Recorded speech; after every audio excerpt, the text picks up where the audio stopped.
అదేవిధంగా road వారిన road side ఉండే గుళ్ళను కూడా ఎవరైనా నిర్మించాలనుకుంటే కనుక మా దగ్గరికి రండి, మేము ఆ ప్లేస్ కాకుండా ఎవరికి ఇబ్బంది కలగలేని ఒక ప్లేస్ని అయితే మేము కల్పిస్తాము, ఎలాగైనా సరే దీన్ని దృష్టిలో పెట్టుకోండి అని చెప్పేసి చాలా చాకచక్యంగా వ్యవహరించారని చెప్పచ్చు.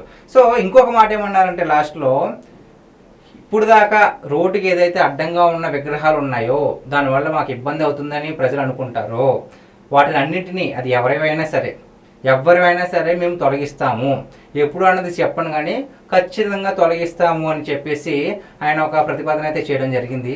సో ఈ విషయం అయితే అంటే విగ్రహాలు ఎవరైనా కావచ్చండి, కాదంట్లా, ఆయన కూడా విగ్రహావిష్కరణ తప్పు పట్టట్లా, కాకపోతే ఆ విగ్రహాల వల్ల ఎవరికి ఇబ్బంది కలగకూడదు అని చెప్పేసి పెమ్మసాని గారు అంటున్నారు.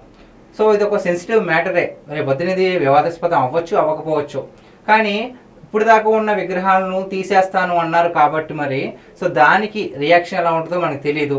అందరూ కూడా ఏకీభవించేది మంచిదే అని ఆలోచనకు వచ్చి తీసేసిన విగ్రహాన్ని వేరే చోట ప్రతిష్ఠిస్తే చాలా మంచిది.